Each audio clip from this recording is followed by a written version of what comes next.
தேவனால் பயன்படுத்தப்பட்ட பாத்திரம்.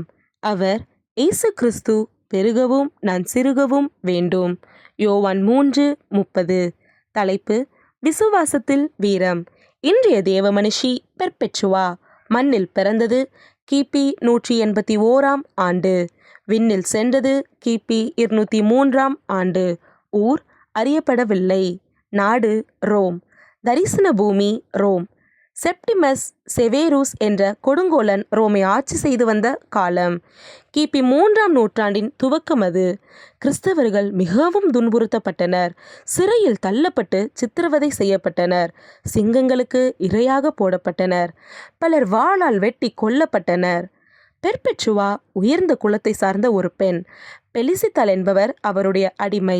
இருவரும் கிறிஸ்துவின் மேல் மிகுந்த பற்று கொண்டு தங்கள் விசுவாசத்தை வெளிப்படையாக காட்டி ஞானஸ்நானம் பெற்றுக்கொண்டனர்.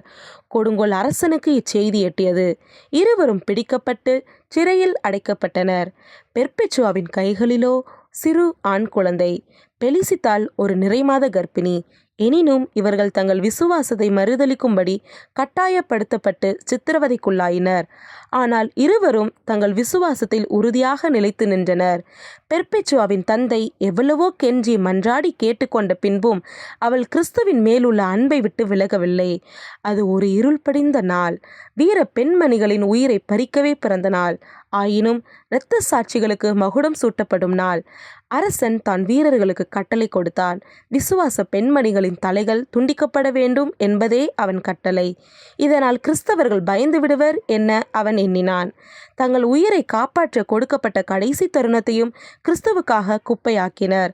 கிறிஸ்தவர்கள் அவர்களுக்காக உருக்கமாக வேண்டுதல் செய்ய அனைவர் கண்களுக்கு முன்பாகவும் தலைவெட்டி கொல்லப்பட்டனர். கிறிஸ்துவின் வீராங்கனைகள் விண்ணில் மகிழ்ந்தனர். அன்பரே, மரணம் வரை கிறிஸ்துவுக்குள் உறுதியாக நிலைத்து நிற்பீர்களா? வாழ்விலிருந்து வாழ்வுக்கு. வீரமுடனும் அஞ்சா நெஞ்சத்துடனும் கிறிஸ்துவுக்காக பாடுகளை ஏற்றுக்கொள்ளுங்கள் என்கிறார் பெர்பெச்சுவா.